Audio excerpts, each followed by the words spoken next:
नमस्कार। राष्ट्रीय जागरण अभियान प्रेरित हमारी साप्ताहिक विचार पत्रिका ब्रह्मनाद में आप सभी राष्ट्र प्रेमी दोस्तों का स्वागत है। दोस्तों, आज आगे बढ़ने से पहले डॉक्टर इकबाल की याद आ जाती है। जैसा कि आप जानते हो, उर्दू के बहुत बड़े शायर थे और उन्होंने कौमी तराना लिखा था, सारे जहां से अच्छा हिंदुस्तान हमारा। जब वो सांप्रदायिक नहीं थे और राष्ट्रवादी थे, तब की बात है। उस कौमी तराने में एक पंक्ति आती है जो आज याद आ जाती है। यूनान और मिस्र और रूमा सब मिट चले जहां से, अब तक मगर है बाकी नामो निशां हमारा। दोस्तों, लाल किले पर जब हम अपना तिरंगा फहराते देखते हैं तो हमारा ये प्रण और भी मजबूत हो जाता है, ये आत्मविश्वास और भी मजबूत हो जाता है कि चाहे दुनिया के अलग अलग क्षेत्रों में अलग अलग संगठन और अलग अलग देश दुश्मनी से हमें मिटाने की कोशिश कर रहे हों, लेकिन अब तक मगर है बाकी नामो निशान हमारा। ये देश का नामो निशान इसलिए बाकी रहा है सदियों से, जिन्होंने हमें मिटाने की बात की है। रोम की संस्कृति चली गई, मिस्र की संस्कृति चली गई, लेकिन भारत की संस्कृति अखंड खड़ी है। इसका कारण यही है कि वो सनातन मूल्यों पर खड़ी हुई है और उसमें मानव मूल्य बहुत बड़े उदार ढंग से व्यक्त किए गए हैं। ये वही संस्कृति है जो दुनिया को प्रेरणा देती है। दोस्तों, देश के माहौल में सर्दी है, ठंड बहुत ही है, लेकिन उनके साथ साथ गणतंत्र दिन के आने का उत्साह भी दिखाई दे रहा है। हमारा ये एपिसोड जब आपके पास पहुंचेगा तब आप उत्साह से गणतंत्र दिन भी मना रहे होंगे। दोस्तों, गणतंत्र के दिन हमें भी एक प्रतिज्ञा करनी है कि हम इस देश के लिए अपनी सोच और कर्तव्य से उसके प्रहरी बने रहेंगे। हम उसके विचारों और मूल्यों की निष्ठा से सेवा करेंगे और अपने देश को आगे ले जाएंगे। दोस्तों, आप सबसे फिर से प्रार्थना है कि राष्ट्रीय जागरण अभियान इसी मकसद से शुरू किया हुआ है, यही हमारा मिशन है। तो आप भी इसमें अपनी आवाज़ मिलाइए। इसकी आवाज़ ब्रह्मनाद को आप अपनी समझिए और आप इसे सब्सक्राइब करें, अपने दोस्तों या अपने परिजनों तक पहुंचाइए, ताकि राष्ट्रवादी हमारे विचार हर जगह फैले और प्रसार हो और हम एकजुट बनकर नए भारत के निर्माण में अपना सहयोग दे सके। तो दोस्तों, आइए चलते हैं अब देश देशांतर में। देश देशांतर में आप सभी का स्वागत है। दोस्तों, देखिए आज के अंक में हम क्या क्या आपके साथ शेयर करने जा रहे हैं। दोस्तों, भारत और हमारे प्यारे प्रधानमंत्री श्री नरेंद्र मोदी जी के विरुद्ध हाल ही में बीबीसी ने एक नई फिल्म का पहला भाग रिलीज़ किया है, जो बहुत ही विवादास्पद है। हर तरफ उसका विरोध हो रहा है, वो भारत विरोधी है। हम एक रिपोर्ट में देखेंगे कि उस फिल्म में क्या है और किस तरह से उनका विरोध हो रहा है। दोस्तों, राहुल जी की यात्रा कश्मीर पहुंच चुकी है। भारत जोड़ो यात्रा में अब तो अलगाववादी भी जुड़ गए हैं और जैसा कि हमने कहा था, कश्मीर जहां ये यात्रा खत्म हो रही है, वहीं से देश को उसका एक नकारात्मक संदेश भी मिल रहा है। देखेंगे वो क्या है। दोस्तों, हमारा पड़ोसी देश पाकिस्तान दिनों दिन आर्थिक और सामाजिक बदहाली में से गिरा जा रहा है। एक समझिए वहां पर गरीबी और भूखमरी का तांडव मचा रहा है। देश का हर नागरिक वहाँ परेशान है, आम मुस्लिम परेशान है, वहाँ के हिंदू परेशान है, सारी जनता परेशान है। ऐसे में देखेंगे सोशल मीडिया पर पाकिस्तान के बारे में क्या क्या चल रहा है। दोस्तों, हमारे विदेश मंत्रालय के पूर्व प्रवक्ता थे विष्णु प्रकाश जी। कई देशों में वो हमारे एम्बेसडर भी रहे हैं। विष्णु प्रकाश जी ने पाकिस्तान के एक चैनल को जो इंटरव्यू दिया, देखिए वो कितने आत्मविश्वास से भरे हुए और कैसे हमारे देश का संदेश सारी दुनिया को दे रहे हैं। उसके बारे में भी हम एक लघु वीडियो से आपके साथ बात करना पसंद करेंगे। एक बहुत ही विस्फोटक अहवाल भी अभी इन दिनों में बाहर निकला है। वो है पूर्व कांग्रेस सरकार के वित्त मंत्रालय ने किस तरह से फेक करेंसी नोटों चलाई और फेक करेंसी नोटों का कौभांड कैसे हुआ और उससे जो अलगाववादी, आतंकवादी और पाकिस्तान खास करके को कैसे ये मदद रूप हो गया, इसके बारे में भी हम आपसे एक अहवाल में जायजा लेंगे। और फिर अंत में आपके साथ स्थायी स्तंभ वंदे मातरम में नेताजी सुभाष चंद्र बोस के जन्मदिन पराक्रम दिवस पर भी हम बात करेंगे, उनको अपनी श्रद्धांजलि देंगे और हमारे प्रेरणादायी प्रधानमंत्री श्री का जो उस पर वक्तव्य है वोकल फॉर लोकल और आत्मनिर्भर भारत के लिए हमें क्या करना चाहिए, उसके बारे में भी थोड़ी चर्चा करेंगे। तो आइए चलते हैं इन्हीं विषयों के विस्तार में। देखें विषय विस्तार। दोस्तों, विषय विस्तार में आपका स्वागत है। सबसे पहले जैसे हमने आपसे कहा बीबीसी फिल्म की डॉक्यूमेंट्री फिल्म की बात करें। दोस्तों, इस फिल्म का नाम है इंडिया द मोदी क्वेश्चन। बहुत ही स्फोटक नाम दिया गया है। ब्रिटिश ब्रॉडकास्टिंग कॉरपोरेशन बीबीसी ने ऐसा कहा है कि भारत में जो गुजरात में राइट्स हुए थे उसकी इंक्वायरी उस समय की ब्रिटिश सरकार ने की थी और उसके अहवाल पर यह फिल्म बनी हुई है। दोस्तों, ये बीबीसी की फिल्म के बारे में हमारे देश में चारों तरफ एक विरोध शुरू हो गया है। देश के हाल ही में मूर्धन्य 300 से ज़्यादा बौद्धिक अग्रणियों ने भी, जिनमें पूर्व जज, सेना के पूर्व अधिकारी और पूर्व प्रशासनिक अधिकारी एवं गणमान्य नागरिक सब साथ में मिलकर इनको प्रोपेगेंडा और भारत विरुद्ध भ्रामक प्रचार बताया है। दोस्तों, सहज है विपक्ष मजा ले रहा है, क्योंकि उन्हें तो वर्तमान सरकार का कोई भी विरोध करे उनमें अपना उज्जवल भविष्य ही दिखाई दे रहा है। लेकिन भारत की जनता का आक्रोश छलक उठा है। दोस्तों, आज हम थोड़े से उसके बारे में ये बताना आपको चाहेंगे कि फिल्म में 2002 में गुजरात में जो राइट्स हुए थे उनके बारे में बातचीत की गई है और श्री मोदी जी को उसका जिम्मेदार ठहराया गया है। दोस्तों, ये बिल्कुल सरासर गलत है। सुप्रीम कोर्ट ने भी इसमें क्लीन चिट दे दी थी।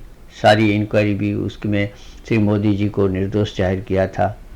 और ये राइट्स का कारण जो था वो गोधरा में जो ट्रेन चली आ रही थी जिसमें हिंदू यात्रालु थे, उनको डिब्बे में बंद करके आग से जलाया गया था, उनका एक रिएक्शन था जो 2002 के कांग्रेस राज्य में 1969 में इससे भी बहुत बड़े राइट्स अहमदाबाद में हो चुके थे, जिसमें बहादुर जो हमारे सरहद के गांधी है वो यहाँ आए थे और उसकी आंखों में से आंसू भी निकल गए थे। तब कांग्रेस का राज्य था। लेकिन इस घटना के पीछे तो ये गोधरा कांड था, उसके रिएक्शन थे। दोस्तों, विदेश के कई संगठन एक्चुअली ऐसे हैं जो भारत की इस राष्ट्रवादी सरकार को सहन नहीं कर पाते हैं, क्योंकि इसका लक्ष्य है आत्मनिर्भर भारत बनाना।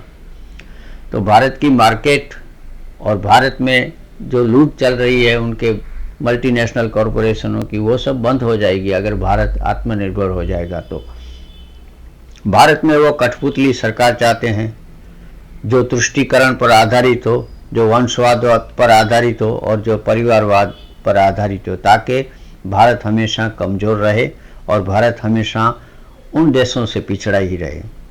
दोस्तों, हाल ही में हमने देखा कि भारत ने जो आर्थिक प्रगति की है, ब्रिटेन को भी पछाड़ा है, उनसे भी कई राष्ट्र जो हैं घायल हो गए हैं और कई राष्ट्रों में हमारा विरोध हो रहा है। छद्म जो बुद्धिजीवी है, कुछ कुख्यात NGO है और हमारे विपक्ष भी उसके साथ मिला हुआ है। ये एक बहुत बड़ा दुर्भाग्य है हमारा। दोस्तों, विपक्ष को तो राष्ट्र को देखना चाहिए, राष्ट्र की अस्मिता को देखना चाहिए और राष्ट्र को के गौरव को देखना चाहिए। मोदी जी का विरोध करते करते वो राष्ट्र विरोध करने लग गए हैं। ये बहुत बड़ी अफसोस की बात है।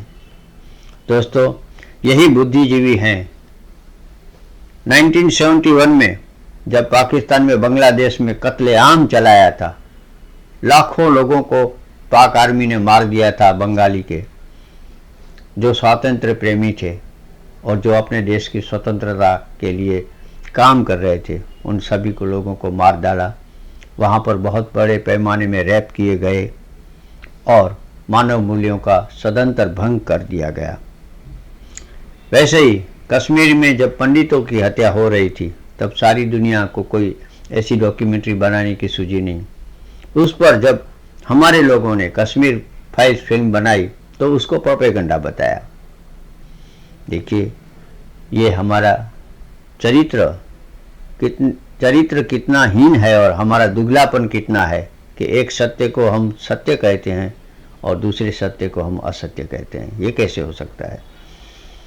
जैसे कश्मीर फाइल ने हमारे गांवों को प्रकट किया, दोस्तों, उसी कश्मीर फाइल पर नुक्ताचीनी करने वाले महबूबा मुफ्ती, फारूक अब्दुल्ला जैसे लोग जो ऐसा कह रहे थे कि अगर 370 कलम को हटाई गई तो भारत का जो राष्ट्रध्वज है, तिरंगा, उसको कोई कंधा देने वाला नहीं मिलेगा। सही बात है। ऐसी सिचुएशंस में ही आज हमारा देश गुजर रहा है, जहां राष्ट्रवाद बनाम अलगाववादी, तुष्टीकरण, परिवारवाद, वंशवाद, ये सब के बीच एक लड़ाई है और यही लड़ाई जो है हमारा नया कुरुक्षेत्र बन रही है। दोस्तों, आगे चलते हैं, देखते हैं राहुल जी की, कांग्रेस की भारत जोड़ो यात्रा कश्मीर में क्या रंग ला रही है। दोस्तों, जैसे कि हम सब जानते हैं, राहुल जी के नेतृत्व में भारत जोड़ो यात्रा कश्मीर में प्रवेश कर गई है। जम्मू में उसके प्रोग्राम भी शुरू हो चुके हैं। लोगों से मिलना, वकीलों के मंडलों से मिलना, दूसरे ग्रुप से मिलना उन्होंने चालू कर दिया है। जयराम रमेश जी की एक प्रेस यात्रा भी थी, लेकिन उनमें भी उन्होंने कोई कश्मीर के बारे में, कांग्रेस की पॉलिसी अब क्या है, राहुल जी क्या सोच रहे हैं, ऐसा कुछ खुल के नहीं बताया। दोस्तों, जानते हैं कि भारत जोड़ो यात्रा का सबसे बड़ा टेस्टिंग केस कश्मीर में ही है। उनको बताना चाहिए कि कश्मीर जो पाकिस्तान ने कब्जा कर लिया है, उसके बारे में वो क्या सोच रहे हैं, कैसे उसको आज़ाद करवाना वो चाहेंगे, कैसे वो टूटे हुए भारत के एक टुकड़े को फिर से भारत में ले आएंगे। इसके बारे में वो कुछ बोलें, इसका सारे देश को इंतज़ार है। दोस्तों, दरमियान में उन्होंने कश्मीर के जो अलगतावादी नेता है उनके साथ भी एकजुटता कर ली है, जैसे महबूबा मुफ्ती जी है, जैसे फारूक अब्दुल्ला है, जो कश्मीर में भारत सरकार का विरोध कर रहे हैं, जो कश्मीर में जो परिवर्तन लाए जा रहे हैं उसका भी विरोध कर रहे हैं। दोस्तों, ये सब तुष्टीकरणवादी, वंशवादी नेता एक साथ होते हैं तो क्या परिणाम होता है, इसका मेला हमें कश्मीर में ही देखने को मिलेगा। कश्मीर में एक पारंपरिक स्थल है श्रीनगर में, जिसको लाल चौक बोलते हैं, जहां पर भारत का तिरंगा हमेशा भारत प्रेमियों ने लहराया है। कांग्रेस से जब पूछा गया कि आप लाल चौक, श्रीनगर के लाल चौक में झंडा लहराएंगे, तो उन्होंने बिल्कुल मना कर दिया। उन्होंने कहा ये तो राष्ट्रीय स्वयंसेवक संघ का एजेंडा है, हम उसको क्यों फॉलो करें। अब जो तिरंगे को भी राष्ट्रीय स्वयंसेवक संघ का मानते हैं या उस पक्ष का या इस पक्ष का बताते हैं, उनकी बुद्धि पर हमें दया आती है। दोस्तों, हमें कुछ उम्मीद नहीं रखनी चाहिए, बल्कि हमें ये समझ लेना चाहिए कि राहुल जी की यात्रा भारत जोड़ो यात्रा नहीं है, भारत तोड़ो यात्रा है। और देश को इससे सबक लेना चाहिए कि वो कश्मीर में क्या कर रहे हैं। हम सब राष्ट्रप्रेमी को ये देखना है कि वो कश्मीर में क्या कहते हैं, किस तरह से 370 की कलम के बारे में कहते हैं, पीओके के बारे में क्या बोलते हैं, अलगाववादियों के बारे में क्या बोलते हैं। हम ये सब सुनना चाहते हैं। दोस्तों देखिए, उसकी एक जागती रिपोर्ट हम आपको दिखा रहे हैं। आप ये वीडियो देखें और खुद ही तय करें कि राहुल जी भारत जोड़ते हैं या भारत तोड़ते हैं। देखिए वीडियो। अब पहले ये खबर आ रही थी कि जहां तक जो समापन होगा भारत जोड़ो यात्रा का, वो सीधे तौर पे लाल चौक पर तिरंगा फहराया जाएगा और उसी तौर पे बताया जाएगा कि भारत जोड़ो यात्रा एक तरीके से अपनी जितनी पूरी यात्रा है 3000 किलोमीटर के ऊपर कवर करते हुए कन्याकुमारी से कश्मीर तक, उसे अब बदलाव में लाया गया है कांग्रेस पार्टी की तरफ से। क्योंकि अब उनका यह कहना है कि जो तिरंगा फहराने का जो आइडिया है, जो पूरा आइडियोलॉजी है, वो आरएसएस बीजेपी की है और हम उसके साथ भेद नहीं करते हैं, हम उसके साथ अग्री नहीं करते हैं। इसलिए बताया जा रहा है कि कोई और जगह सिलेक्ट करी जाएगी कांग्रेस पार्टी की तरफ से। जो भारत जोड़ो यात्रा, उसका जो कंक्लूजन बताया जा रहा है इस महीने जनवरी में होगी, पर तिरंगा नहीं फहराया जाएगा राहुल गांधी की तरफ से लाल चौक पर।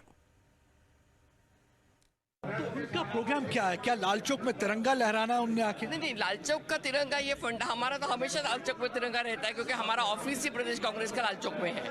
तो उसका कोई ये आरएसएस का फंडा लेके हम नहीं जा रहे हैं। हम हमारे ऑफिस में झंडा लहराएंगे और ये जो तिरंगा चेहराना का जो तिरंगा वो लेके कन्याकुमारी से आए, वही झंडा हम यहाँ पे एक बार फहराएंगे। कहाँ पे? श्रीनगर में? श्रीनगर में।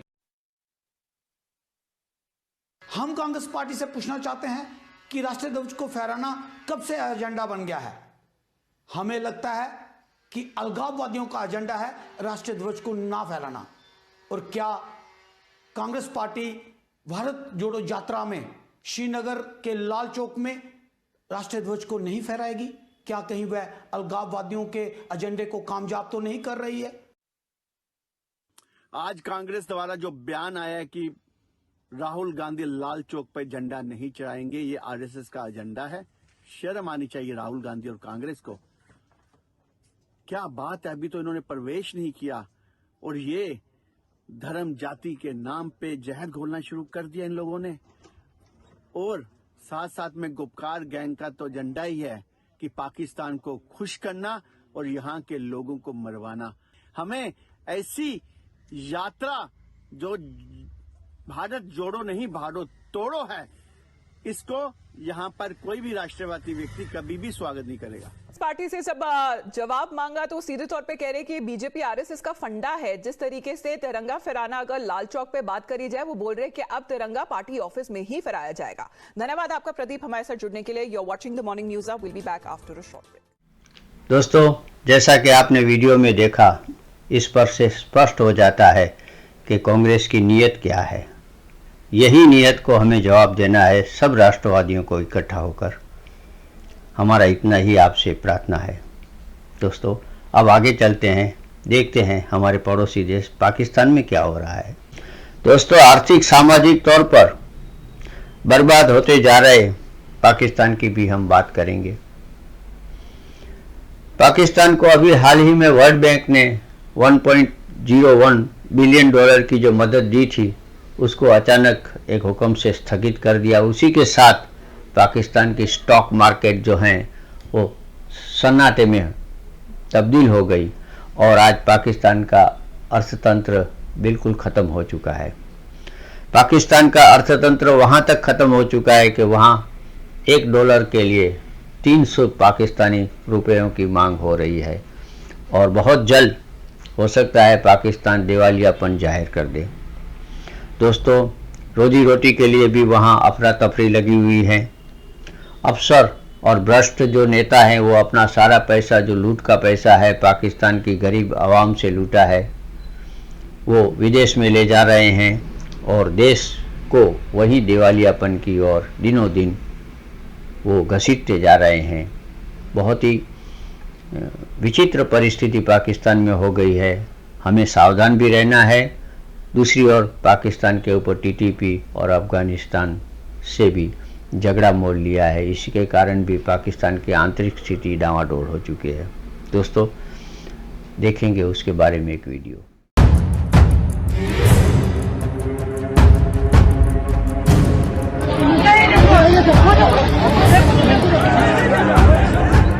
पाकिस्तान में इन दिनों रुपए पैसे से लेकर खाने पीने की चीजों के लिए जो बदहाली छाई हुई है, वो शायद पाक की आवाम ने न कभी देखी होगी और न ही सपने में इस मंजर के बारे में सोचा होगा। जी हाँ, इन दिनों पाकिस्तान कंगाली की राह पर आगे बढ़ता जा रहा है, या यूं कहें कि पाकिस्तान अब दूसरा श्रीलंका बनने जा रहा है। हालात इतने खराब हो चुके हैं कि पाकिस्तान की जनता 2 वक्त की रोटी का जुगाड़ करने के लिए घंटों घंटों तक लाइन में लगी हुई है।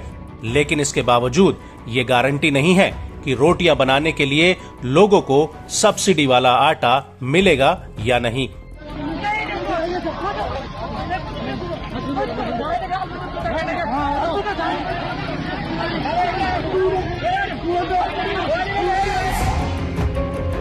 दरअसल पाकिस्तान में गेहूं के आटे से लेकर प्याज, तेल, नमक, हरी सब्जी, चिकन और रसोई गैस के दाम आसमान छू रहे हैं।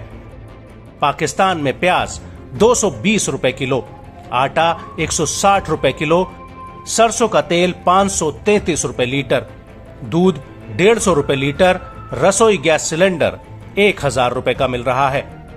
दरअसल बदहाली का आलम यह है कि लोग सब्सिडी वाला आटा पहले लेने के लिए एक दूसरे के साथ मारपीट तक कर रहे हैं। जगह जगह भगदड़ तक मच रही है। पाकिस्तान में डीजल के दाम 61% और पेट्रोल के दाम 48% तक बढ़ गए हैं। स्टेट बैंक ऑफ पाकिस्तान के मुताबिक पाकिस्तान में महंगाई दिसंबर 2022 में बढ़कर 24.5% पहुंच गई। पिछले एक साल में पाकिस्तान में महंगाई में 11.7 से बढ़कर 32.7% का इजाफा हुआ है। ऐसा नहीं है कि महंगाई सिर्फ रोजमर्रा की चीजों पर है, बल्कि पाकिस्तान की पूरी इकोनॉमी इन दिनों वेंटिलेटर पर सांस ले रही है और पता नहीं कब पाकिस्तान की आवाम सरकार से विद्रोह कर दे।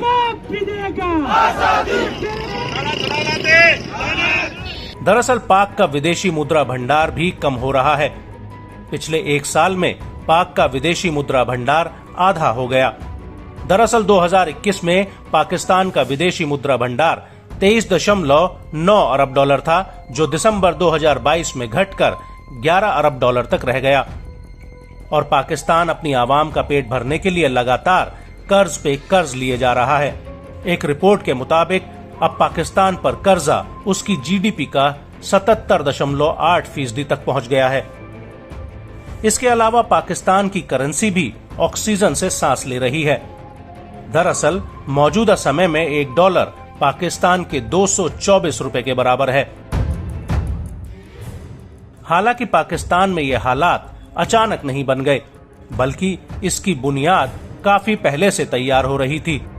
दरअसल वर्ल्ड बैंक की रिपोर्ट के मुताबिक पाकिस्तान की करीब 34% आबादी केवल 528 रुपए प्रतिदिन की आमदनी पर अपना जीवन गुजर बसर कर रही है।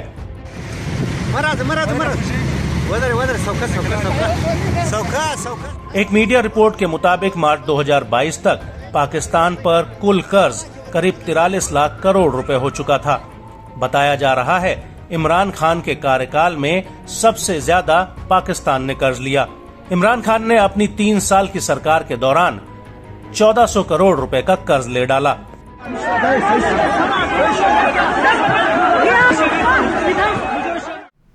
दोस्तों, जैसा आपने वीडियो में देखा, पाकिस्तान के एक टूटते कगार पर खड़ा है, एक ऐसे टर्मोइल पर आ गया है। 2 राष्ट्र के सिद्धांतों से बना हुआ पाकिस्तान अपने को राष्ट्र साबित नहीं कर पाया है। ये एक ऐतिहासिक हकीकत है। दोस्तों, एक और वीडियो भी देखें हम, जिसमें पाकिस्तान की चैनल को हमारे विदेश मंत्रालय के पूर्व अधिकारी विष्णु प्रकाश जी एक इंटरव्यू दे रहे हैं। देखिए वो पाक के दुगलेपन की कैसे पोल खोलते हैं, 2 चरित्रों को कैसे वो छिन्न भिन्न कर देते हैं, और भारत के जो विचार हैं और भारत का जो आत्मविश्वास है वो उसकी वाणी में कैसे छलकता है, वही हम आपको दिखाना चाहते हैं। तो देखिए, विष्णु प्रकाश जी ने पाकिस्तान की एक चैनल को दिए हुए इंटरव्यू में वो भारत की कैसे बात कर रहे हैं। आइए देखते हैं। सर, इम्पोर्टेंट डिस्कशन है। एक तो पाकिस्तान के प्राइम मिनिस्टर ने, शहबाज शरीफ साहब ने हाल ही में यूएई में एक इंटरव्यू दिया और कहा कि हम चाहते हैं कि पाकिस्तान और भारत जो है बात होनी चाहिए और डायलॉग होना चाहिए। हमने जंगें करके देख ली। यही बात प्राइम मिनिस्टर मोदी ने की थी कुछ अर्सा पहले, कुछ साल पहले बल्कि। उन्होंने कहा आए गुर्बत से लड़ें, आए जहालत से लड़ें, आए इन चीज़ों से लड़ें और साउथ एशिया में अमन करें। Sir, how do you see, ये सब बातें तो कर रहे हैं लेकिन चीज़ें आगे क्यों नहीं जा रही? What is your take on that sir? मैंने कहा you are the best person may be to talk on this for me. नहीं, ये बेस्ट पर्सन तो आप हैं, पर ये आप बताइए कि जो पाकिस्तान के प्राइम मिनिस्टर कह रहे हैं वो चाह भी रहे हैं कि सिर्फ कह ही रहे हैं?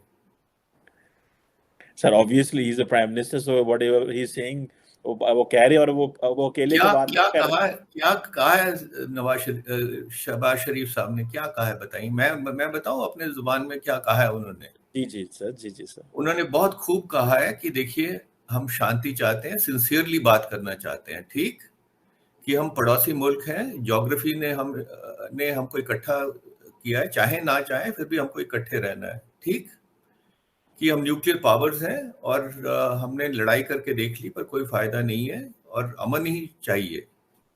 ठीक कहा है मैंने कि यही कहा है ना उन्होंने? Yes, obviously sir. अच्छा, उसके बाद उन्होंने कहा है कि देखिए, पर आपको बताएं मिस्टर इंडिया कि हम आप सिंसियरली बात करना चाहते हैं पर आप बुरे बहुत हो।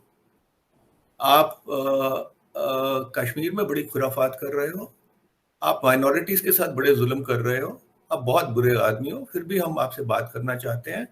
हाँ, पर मैं आप पंजाबी में बोलता हूँ कि पर एक शर्त है जी छोटी जी, कि अपने जिस्म पे टोटा या कर दो पहला, ते तुसी अपना टोटा करोगे तो उसके बाद फिर तुहाडे नाल गल करांगे। तो माफ कीजिएगा, क्या हमने कहा था कि पाकिस्तान को कि साहब हम आपसे अब बात करना चाहते हैं? मुझे लगा कि पाकिस्तानी प्रधानमंत्री जी को जो प्राइम मिनिस्टर को शायद गलतफहमी हो गई कि हमने कहा था कि जी आप हमसे बात कीजिए। हमने तो नहीं कहा था। तो ये कौन सी ऑफर हुई पीस ऑफर? ये भारत के लिए है ही नहीं। देखिए, ये बाहर बैठ के आप ये बातें कर रहे हैं, कंडीशनैलिटीज लगा रहे हैं, भारत को कह रहे हैं कि बुरा है, माइनॉरिटी से जुल्म कर रहा है, और फिर आप कह रहे हैं कि बात कीजिए। ये कहाँ की बात हुई? कोई क्या ऑफर हुई? बाजवा ने जो कहा था और जो प्रधानमंत्री जी ने, आपके प्राइम मिनिस्टर ने कहा है, बहुत फर्क है। जनरल बाजवा का बयान पढ़ें, वो आर्मी चीफ थे, उनके पास पूरी पावर थी, और उन्होंने जो बयान दिया उस पर क्या हुआ? फिर आपके मुल्क में क्या हुआ? फिर वही बात हुई, फिर वही किरदारों ने फिर आगे बात नहीं चलने दी। अब आपके जो प्राइम मिनिस्टर हैं अभी, वो तो इलेक्टेड प्राइम मिनिस्टर भी नहीं है, वो सिलेक्टेड प्राइम मिनिस्टर है, और इतनी ऑपोजिशन है। इमरान खान साहब की पॉपुलैरिटी दिन पर दिन बढ़ रही है, आपके प्रोविंशियल असेंबलीज डिसॉल्व हो रही हैं, किसी तरह उनको इलेक्शन से बाहर निकालने की कोशिश हो रही है इमरान खान साहब को। तो और दूसरी बात ये है चीमा साहब कि हकीकत देखें, इतना जहर भरा हुआ है पब्लिक डिस्कोर्स में कि आपने 75 साल ये कह के कि दुश्मन मुल्क है, हिंदू बड़े खराब हैं, भारत दुश्मनी चाहता है, आपने इतना जहर भरा हुआ है, तो क्या अगर सुबह 75 साल जहर भरा हुआ है तो सुबह उठ के कहें कि आज ये हम राइट साइड उठ गए बेड से और हम क्या अमन चाहते हैं, तो क्या ऐसे कोई माना जाएगा?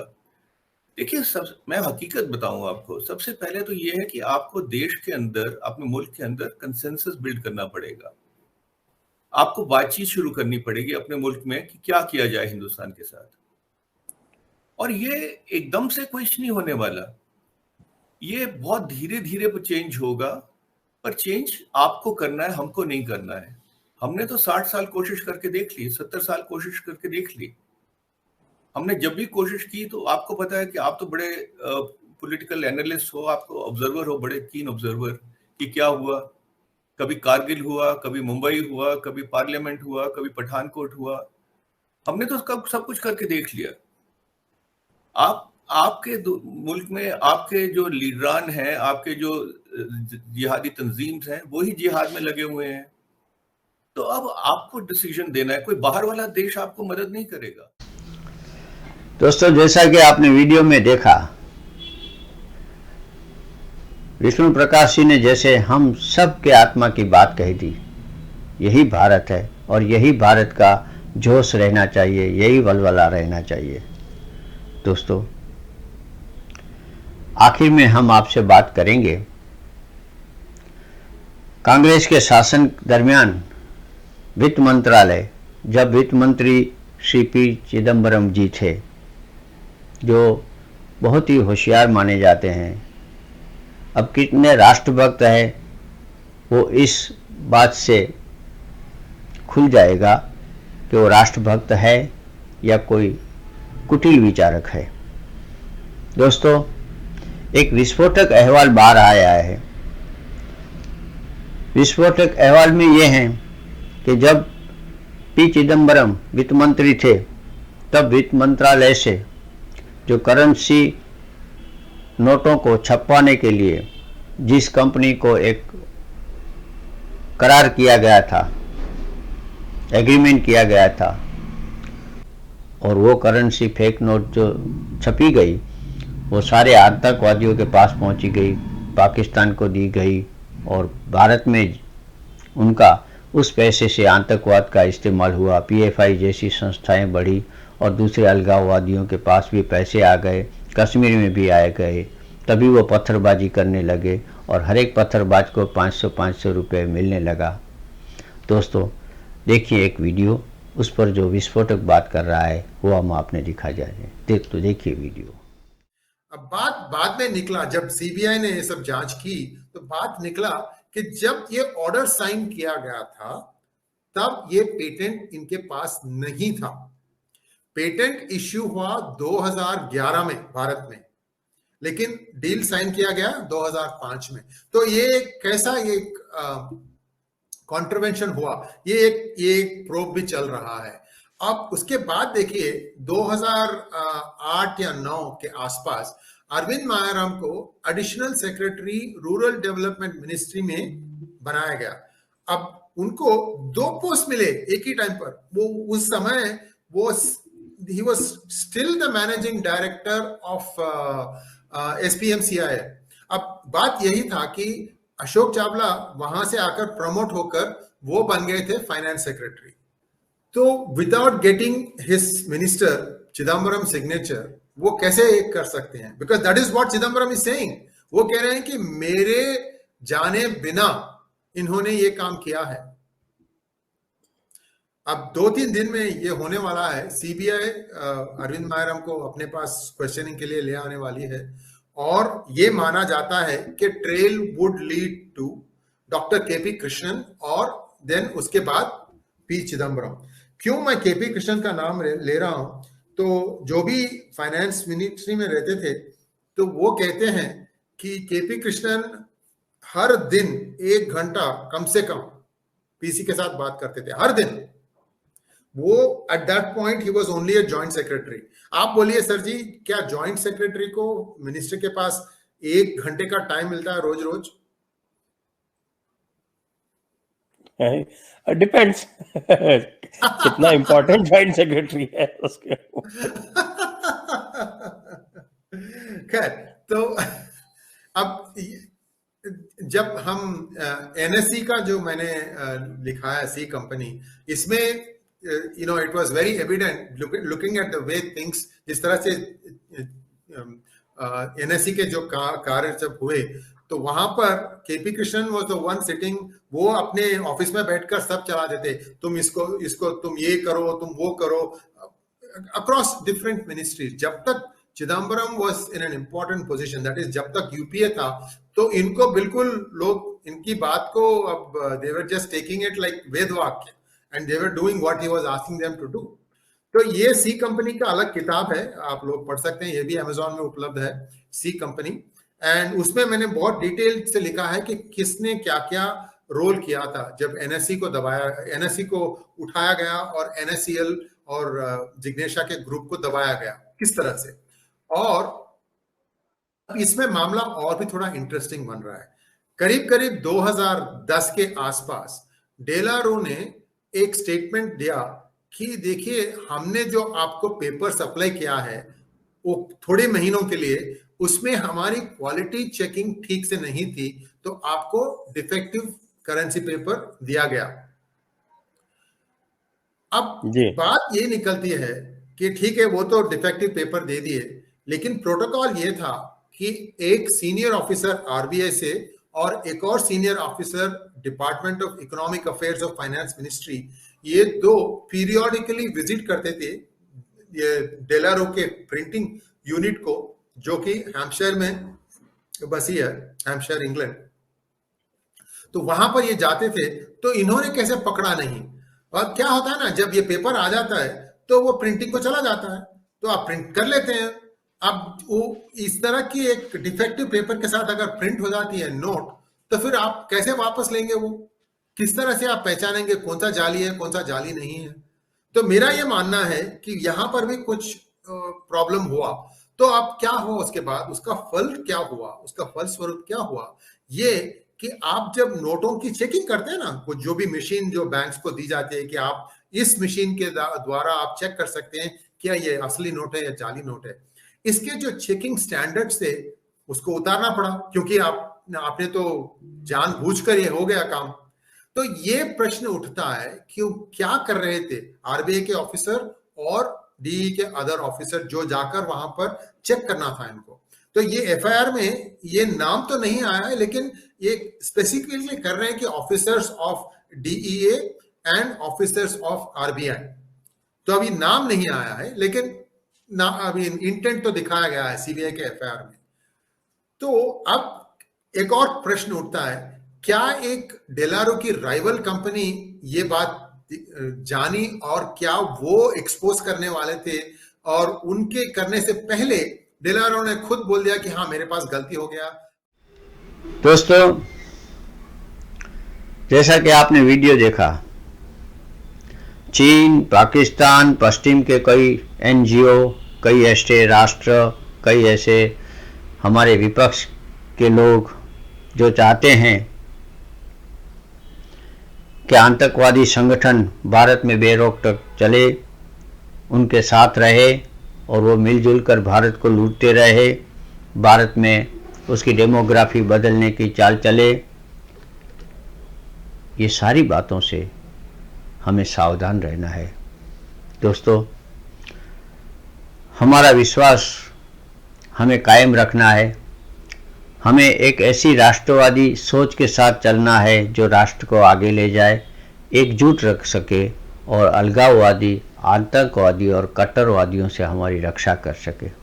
दोस्तों, ये परिवारवादी, ये वंशवादी, ये तुष्टीकरणवादी, ये भ्रष्टाचारी पार्टियां या पार्टियों का मेल या पार्टियों के नेता भारत को कहीं नहीं ले जा सकेंगे।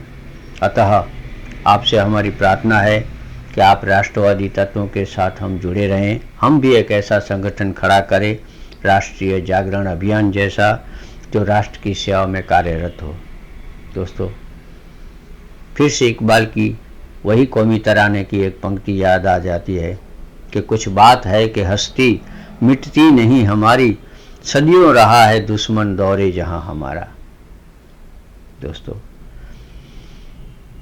यही सनातन मूल्यों की जीत है, यही भारत की अस्मिता की जीत है, यही भारत की बंधुता की जीत है और यही भारत की संस्कृति की जीत है।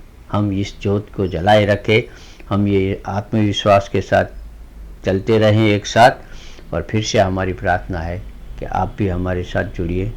आइए हम राष्ट्रीय जागरण अभियान के साथ साथ हमारी ब्रह्मनाथ चैनल को भी करोड़ों लोगों तक पहुंचाए, ताकि हमारे विचार प्रसार हो और हमारा राष्ट्रवाद जो है मजबूत होता रहे।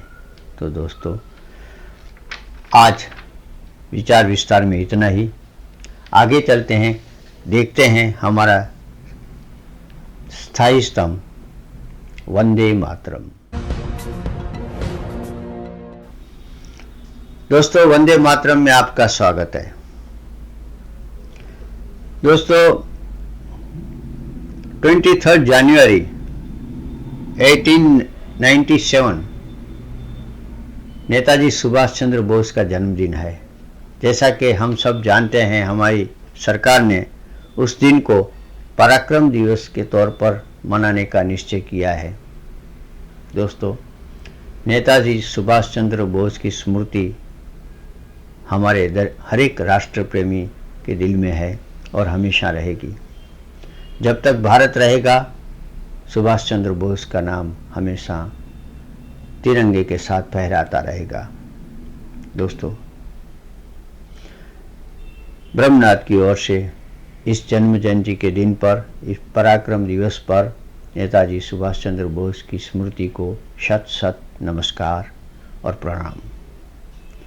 दोस्तों, इसके साथ हम आज देखेंगे वोकल फॉर लोकल, आत्मनिर्भर भारत बनाने के लिए हमारे प्रधानमंत्री श्री के जो प्रेरक 2 शब्द है, उसका एक छोटा सा वीडियो देखेंगे। तो आइए हम देखते हैं हमारे प्रधानमंत्री जी का वोकल फॉर लोकल। भारत क्या चाहता है, भारत कैसा होना चाहिए, भारतीयों का आत्मविश्वास किस तरफ होना चाहिए, ये सारी बातों को जरा सुने हमारे प्रधानमंत्री जी क्या कह रहे हैं। देखिए वीडियो। हमारी सबसे बड़ी गलती क्या हुई है कि जो चीज उसको अमेरिका में मिलती है, पेरिस में मिलती है, जर्मनी में मिलती है, वो हम हिंदुस्तान में परोसने जाते हैं। नहीं करना चाहिए। हमने हमारे यहां वही परोसना चाहिए जो हमारा है, तभी तो दुनिया हमारे यहां आएगी। हमारी जो विशेषता है उसी से दुनिया को जोड़ना चाहिए। लेकिन हमारी विशेषताओं को साथ हम तब जोड़ पाएंगे जब हम अपनी विशेषताओं पर गर्व करें। हम नहीं करते गर्व जी। हमें लगता है यार, मुझे याद है मैं अमेरिकन सरकार के एक निमंत्रण पे एक बार गया था, तो मैंने उनको मेरी आइटनरी में लिखा था। मैंने पूछा कि अमेरिका के जो कोई सबसे पुरानी चीज है मुझे देखनी है, मुझे दिखाइए। तो उन्होंने मुझे क्या दिया, मुझे पेंसिल्वेनिया ले गए और वहां वॉशिंगटन के जमाने का एक बेल है, वो घंट दिखाया मुझे। बोलिए हमारा सबसे पुराना। अब मेरा यहां आप आइए, आप अजंता एलोरा देखिए, आप कोणार्क का सूर्य मंदिर देखिए, हजारों साल पुरानी चीजें। क्या हमारे पास नहीं है जी दुनिया को? वो स्लाइड पत्थर की एक मूर्ति की स्लाइड थी, 800 साल पुरानी वो मूर्ति थी, कार्बन रेटिंग हुआ था, और उसमें एक गर्भवती महिला का, प्रेग्नेंट विमेन का एक मूर्ति थी, और आधे पार्ट में उसके पेट को काट करके मूर्ति बनाई गई थी, और पेट काट करके बच्चा पेट में किस रूप में है, चमड़ी के कितने लेयर्स हैं, वो सारा पत्थर पर अंकित था। 800 साल पहले पत्थर तराशने वाले को पता था कि गर्भ के अंदर बच्चा कैसे पोजीशन में होता है, चमड़ी के लेयर कितने होते हैं। आप कल्पना कर सकते हो कि ज्ञान और विज्ञान के क्षेत्र में हमारे पूर्वजों ने क्या कुछ नहीं किया होगा। लेकिन इस बात को पहुंचाने के लिए हम एक ऐसे गुलामी के कालखंड में ऐसे जीवित रहे जैसे हमारा सब बेकार है, हमारा सब बेकार है।